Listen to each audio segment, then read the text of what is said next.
Welcome to Leading the Next Generation with Tim Elmore, where our mission is to empower the emerging generations with skills to lead in real life. Well, welcome back, podcast listeners. Andrew here, and with me, of course, is Dr. Tim Elmore. Tim, how are you? I'm your sidekick today. You're my sidekick. Well, I feel honored to be your sidekick. So I always feel like the sidekick, so I guess if you're going to take on that role, that'll be fine. But okay. All today, we are talking about a really important subject that so many teachers I meet struggle with, which is I cannot get my kids motivated to do anything. And so if you've had this challenge, I think this is going to hit right on the nose for many of us. But we like to start off by bantering a little bit, just talking about some of the ways in which we might have experienced or not experienced the subject of the day. So talk to me about motivation. What were some of the things that motivated you as a kid? Well, in K-12 education as a kid, I had some years where I was that kid.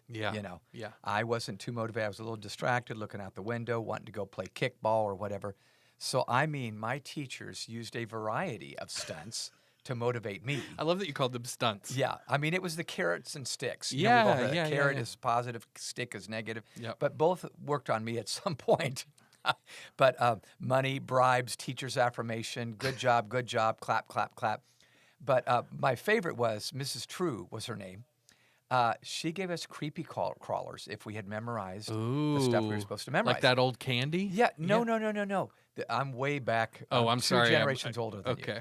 So creepy crawlers for the baby boomers or Xers that are on listening now, they were a little rubber insects that you made in a hot scalding thing. You made them. You poured in the I'm not ready to tell this story, that's for sure. But you made them. And creepy crawlers were like bugs and all kinds of little bugs or insects. But you could make a variety. There's probably a dozen different kinds of creepy crawlers. Okay. And so you'd put your hand out and say what you were supposed to say, and she'd jam the creepy crawlers in your hand. Oh, this is awesome. Oh, yeah. So I'm ashamed to say it was a creepy crawler that made me learn. That's what did it. I'd like to know if you're still motivated by that today, because I can track some down if I need to. My wife hands me creepy crawlers when I do the honey-do list. It's awesome. But do you have any of your own? Well, I remember vividly, I'm sure many kids who grew up when I did in the late 90s, early 2000s remember the red, yellow, green cards we used to get during class. I think some places they still do those, but you start off on green, and if you do something bad, you got to go to yellow and then red, and there are punishments and all of that. Yeah. I remember that. I am a natural people pleaser. Yeah. That's my personality. And so seeing a yellow or a red card up on the board is like, I have broken society's most fundamental laws, whatever. I also really loved getting the opportunity to show off my accomplishments. So show and tell day was very motivating to me. I wanted to put a lot of thought and attention into that. So those are some of the things that came to mind, is getting to kind of share some of that stuff. So love it.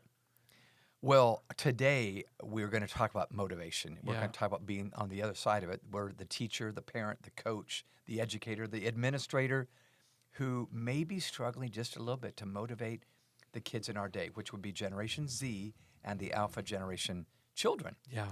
So to keep them engaged for any period of time is harder for the very reasons we've mentioned. Yeah. 8-second attention spans. We're up against TikTok, YouTube, Netflix. You name it, Instagram. Yeah. And they're actually more intriguing than we are when we are talking heads in front of the classroom. So we're going to share some research and some ideas today that I think might just be a game changer for the listeners. I love that. You're exactly right. It might have been true at one point for a kid to say, I've got nothing better to do than pay attention to my teacher. That's not true today. Yeah. They got plenty better to do, right? At least as far as they're concerned. So true. I want you to start, Tim, because you had your own experience, not just as a kid trying to be motivated, but also as an adult trying to motivate. So I once taught a classroom of students with a wide variety of personalities. I'm sure that's true about most people listening. But some of these kids were loud, others were quiet. There were some who were completely engaged, even excited to be there. And then there were a few who every teacher dreads having in her classroom. Yep. So I was leading these high schoolers on a project that involved a field trip and then a debriefing time. So it was an activity. It wasn't just me yakking in front of the classroom. It was quite intriguing. how could some remain so unmotivated on that field trip? It was beyond me. It was beside. I always wanted to shake them and go, why can't you be intrigued by this? That sort of thing. Yeah.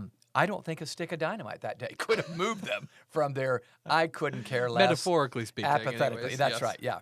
So no doubt, adolescence is a stage of life where this kind of disengagement is common.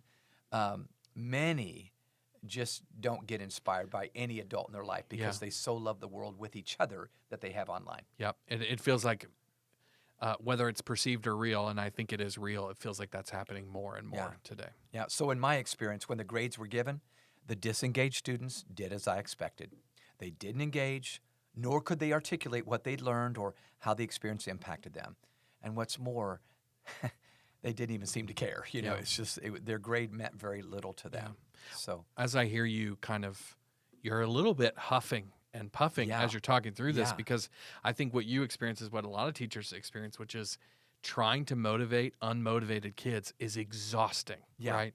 Yeah. It just gives you that kind of blank stare in your eye where you're like, I need to go sit and stare for the rest of the afternoon after I try to accomplish this. It's true, yeah. And you're trying to do this little dog and pony show up front to keep them engaged. Yeah. And it's just emotionally expensive. Yeah. You're exhausted because you tried so many ways to intrigue them. So that's what we're going to talk about today. Yeah, we said the title of this podcast is What Students Say Motivates Them.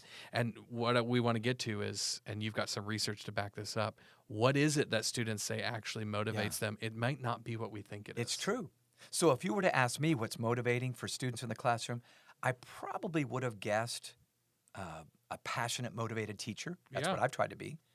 And while that's important, it did make the top 10 on the list. It's not what students said was most motivating when 1,011 of them, over 1,000 of them, were surveyed ages 13 to 19. So this is basically high school age, middle school and high school. So this was a nationwide survey, and out of 20 options, the number one response as to what would motivate them most to do well in school, drum roll please. Thank you very much. You know what they said? A second chance. Really? A second chance. That's it. That's fascinating. So give me another opportunity to try. And simply knowing that I have an opportunity. Yeah. So we're going to unpack the behavioral science behind that. But that I would not have guessed that number one. I would have put it top 10, maybe top 20. But students are thinking inside, I don't know if I fully understood, but I was embarrassed to ask. When I got the assignment, I did what I thought might be right. I circled the letter C or whatever, And then later, now I think I get it. And I'm not describing every scenario, but I think that happens enough. So this is amongst the findings of surveys of teenagers and educators, and it was conducted by Ed Week Research, the Ed Week Research Center on student motivation and engagement. So I want to reflect for just a minute on what this reveals, the second chance answer, what it reveals to us from a psychological or behavioral science perspective, okay? So I would say first, kids are saying that they get motivated when assignments are returned with feedback on how to improve. And then second, when we actually give them a chance to perform better. So give me feedback that helps me know how I can improve. But then we don't just go on to the next. Give me a chance to do what you asked me to do. Interesting. Now, I know teachers might go, I can't keep giving second. We're just going to take twice as long to teach subject. Yeah. But maybe this will inform how we get it across the first time. Yeah. So they don't need that. But the fact that they want another chance says they're not lost. Yeah. And they're not completely apathetic. They do want to do better. I just need another chance. Yeah. So this is so intriguing to me. So a chance to redo the project communicates you believe in me because you gave me a chance to redo it. You must think I can do better and that you have faith that I can do better. Yeah. So I just think that's huge if we stop and think about it. In a lot of ways, it feels like part of what might be going on there is a student who's receiving an assignment from their teacher. They think, I've got one shot to get this. Yeah. Their overwhelming feeling is, I'm never going to get this. Yeah. But if they know right out of the gate, hey, I want you to try. I'm going to get you some feedback, and I'm going to give you a second chance to try again. Perhaps that establishes for them the belief that it's okay if I don't have it all right the first time, right? Yeah. Which we've talked about a lot of times as students, fear of messing up, that FOMO thing that we talk about sometimes. Yeah. That fear of failure is sometimes overwhelming and even crippling to a student. And I think for a lot of them, it's demotivating as Yeah, well I as think crippling. so. Yeah, and makes them apathetic then. So Yeah. we just foster the problem. So back in my day, I had good teachers, but it was lecture, drill, memorization, and test. Yeah. That was the model: lecture, drill, memorization, test. Maybe there's a better way. Maybe it's you get some content across, but before you're even done, test them on it. Just give them a little check. Are you getting it? Are you getting it? Then you give that second chance, maybe 2/3 of the way through. Yeah. And now they come through with a good grade and they feel better about themselves and you feel better about your teaching. I love that. I've even heard of some teachers who give a test back and have students grade their own tests. Yeah, right? right. Which is another way of getting a second chance at the thing I just It's worked so on. true. So there's a great story that I remember reading not long ago. Benny's teacher, Susie, begged her principal for more time to help him get through her course, Benny. Benny needed help with his focus. He was a classic profile of a troubled child growing up in a broken home, which gave him poor odds at succeeding at school. I think that's fair to say. Yeah. But she wanted to show Benny the power of one person giving him a second chance with a teacher who really believed in him. That was her goal. So Susie's principal reluctantly agreed to give her and Benny a few more months as part of this experiment. Well, within a month, Benny stopped bringing drugs to school and began to buckle down and redo his assignments. Susie had seen progress and she felt so much better about it. Unfortunately, when she had to leave town later in the semester to resolve a family issue that she really needed to tend to, she questioned if she'd made the right decision. Susie heard that Benny had been expelled from school for a lapse in behavior. Ugh. Maybe that second chance stuff wasn't such a good idea after all. Well, the following year, I love this, Susie was shopping downtown and spotted Benny with some teens who appeared to be the very kind of troubled, at-risk kid he was. I mean, Andrew, I'm talking about tattoos, piercings, spiked hair, baggy pants, chains, tank tops. You get the picture. Things bad kids do. That's right. That's right. So they were laughing noisily, seemingly without a care in the world, and Susie's heart sunk naturally as her fears seemed like they were realized. But Benny was hanging around with the kids that seemed less mature than he was, and that's what turned her heart. She just was so angry. Why would he go back to this? These are even worse than you. Yeah. But watch this. What's really cool is Benny happened to look over and see her. Suddenly, Benny spotted her, but instead of ignoring her, he trotted over to his former teacher. And since she wasn't even sure what to say because she just thought the worst, he spoke first. Miss Susie, I was just talking about you. You were? you know? And he said, yeah. I told these kids that you were the one who helped give me a second chance. And he paused long enough for her to make an inquiry about what he was talking about. And she said, are they your friends? And he said, well, Benny said, sort of. When I graduated, notice when I graduated, so he did make it through, I decided to work with kids who were like me. These guys are still in school, and I'm trying to keep them there. And it's a decent program, he said. For him, that was a major compliment. Yes, it's a yes, decent yes, program. yes. But Susie's whole heart was changed because she thought, I was about to give up after I did the second chance thing, and later realized I didn't realize the power of a second chance. Second chances aren't just about helping them get a better grade on that test, Yeah. right? It's also about teaching them a better way to go about life. Really, so that's true. ultimately what we're getting at. Benny had a new way of seeing things, and now he is a second chance person, offering that same gift to other students too, which is really cool. Yeah. So I would say, listeners, the first big idea I want to share in light of this information is be careful of your labels. It's nearly impossible for caring adults like you and I to avoid profiling. I mean, let's face it, that's how we file and categorize kids in our head. We see too many kids each day and place them in categories enables us to efficiently help them, or at least most of them, find the right path. Yeah. Okay? And Benny was an at-risk kid. He was. But on the other hand, when profiling nudges us to label students, we can damage their sense of identity. Coming from a difficult background, they likely see themselves as deserving little. Come on. For years, I've heard kids say things like, I'm stupid, or I'm an addict, or no one in my family graduated, so I won't either. Yeah. Even as freshmen, they said that at 14. They've already decided for themselves. Yeah. So when an adult communicates belief in them long enough, gives a second chance, reinforces it with a corresponding second chance, it can shift a whole teen's sense of identity. That's what happened to Benny. Yeah. He did see himself like the loser. Yep. But Susie kept coming back. You deserve a second chance. That changed the way he saw himself. Yeah. His persona changed. Yeah. And so the bottom line, let me just get to it right now. 2 things. They need belief. We communicate words of hope and confidence and faith in them that communicates belief. And that means I probably am going to give you a second chance if I believe in you. Yeah. Right? But number 2, they need expectation. So they need belief, okay? And again, that means we communicate words of hope, confidence, and faith in them. But they need expectation. Because we believe in them, we hold them to standards that correspond with our words. Yeah.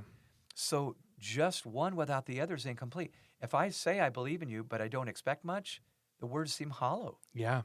And not only that, and I'm sure a lot of people listening to this are thinking this, like, I don't want to be seen as the one that my students can take advantage of, Yeah, right? that's right. That's true. We all had that teacher growing up, right, who was kind of in that same vein, who we thought, oh, Miss So-and-so's easy, or Mr. So-and-so's easy, they'll let you get away with anything. And we don't want to be that. That's why I love that you balance those 2 things out. Yeah, so it really is both. You don't want to feel hollow by expressing belief but not expectation. But if you express expectation without any belief, that feels harsh. You expect the world of me, and I don't see any sense of belief that I'm going to no second chances or anything. That's right. Yeah. So both are important. So you're probably thinking, listeners, well, aren't I going to get disappointed with this kind of pedagogy or leadership? Yeah. You probably will. Yeah. There's little doubt that if we lead students this way, offering a second and maybe even a third chance, you're going to suffer a little disappointment from those who fail to respond well. Yeah. No doubt. Kids are going to take advantage of our grace and never reciprocate in a positive manner. Some will. I have found, however, that the cost benefit of giving second chances is definitely worth the risk. That's just been my experience. Over 40 years in education, I've observed more students gain from a second chance than a tight boundary. You do need boundaries, but they don't need to be tight. They need to be erring on the side of belief. It feels like the orientation here, the spirit behind this is making it about them, not me, right? Yeah. Because if it's about me, then it's, no, I gave you a shot, your shot is up, right? Yeah. And I do appreciate the intensity of that in terms of setting great expectations. But if it's really about them and the goal ultimately is their growth, then wouldn't you want to facilitate as many opportunities for them to get a chance to grow as possible?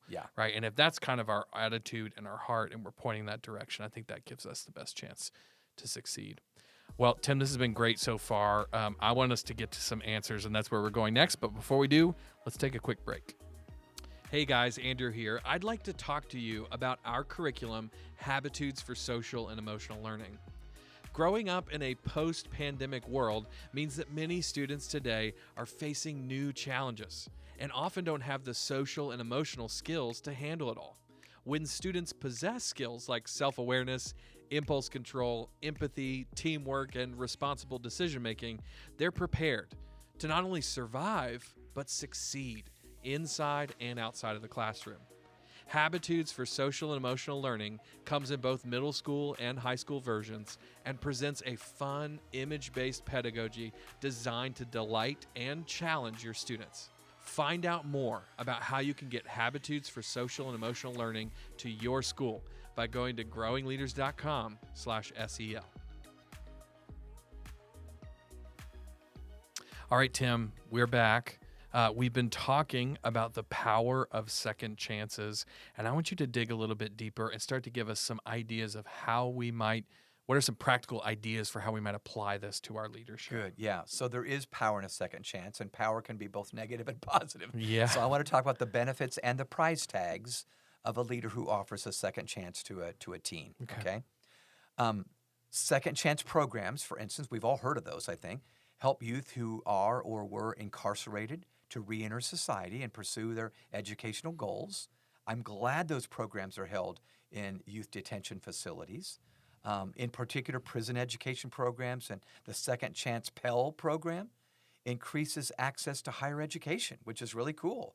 Some of those students would never go to college had they not been tied down to a place like this incarceration facility, and now you're forced to learn, you know, that sort of thing.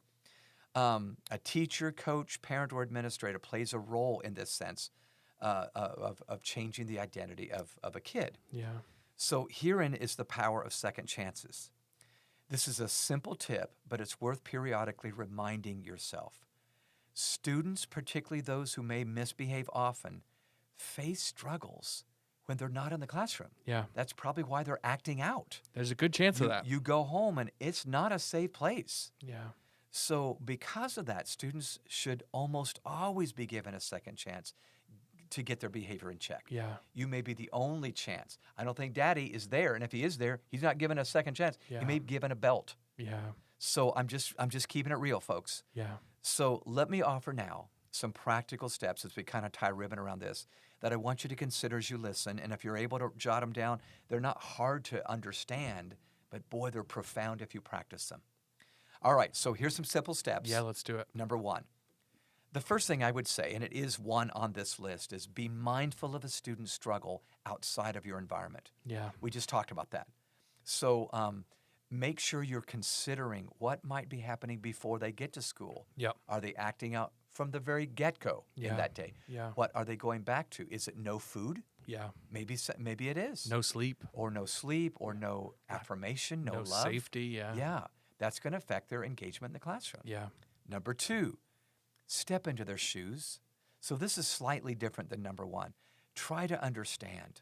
I know you can't fully step into their shoes because you're not in their shoes, but boy, I'm telling you, empathy is huge. Yeah. So when I empathize, I just become a better leader. I broaden my own perspective because I might be judgmental if I don't. Yeah. Oh my gosh, kids need this. And I think kids understand each other often better than we do needing this. Yeah. I love the story of Sally. I've told this before, but it's been years. Sally was a little girl in elementary school, so she was young.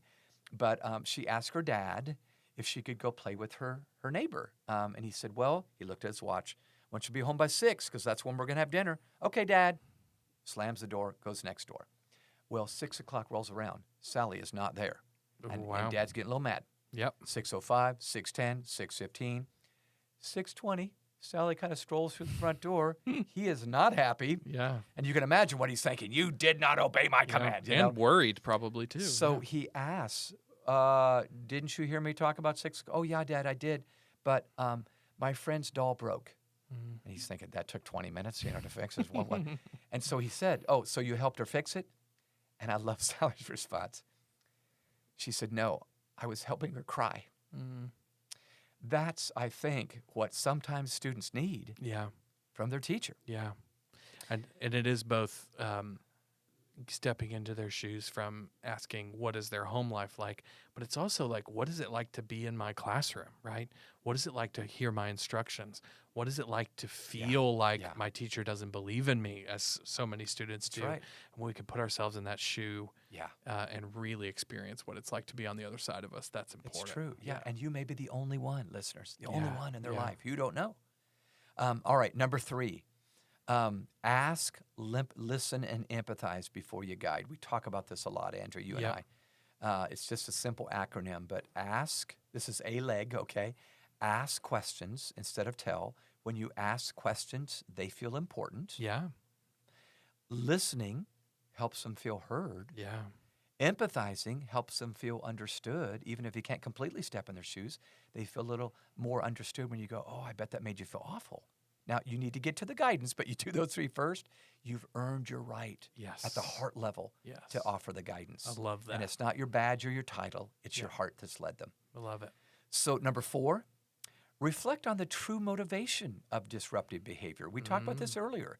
So attention-seeking behavior, which we've all seen, or just the need for recognition. You talked about being a people pleaser. You like to show off what you did. Yeah. And you were relatively healthy emotionally as a kid. Yeah, but I still did it in unhealthy ways sometimes. So, which is another podcast for another day. That is another That's podcast. Right. Yeah.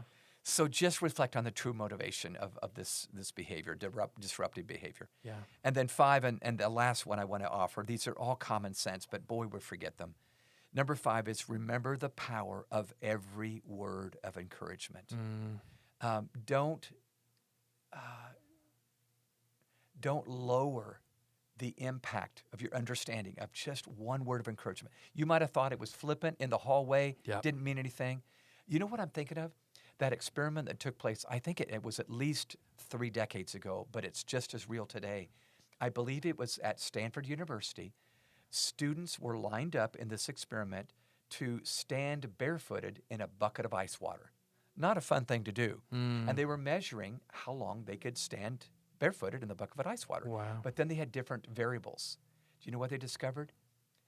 A student could stand in a bucket of ice water barefoot twice as long if someone was right next to them offering words of encouragement. Wow. Isn't that interesting? Yeah. I mean, our IQ didn't go up, our talents didn't go up, our toughness didn't go. Well, it did. Yeah. With a word of encouragement. Yeah. We just are built for community, and when we have it, doing the right thing, teachers and educators and coaches, we just do better. I love that. I love that.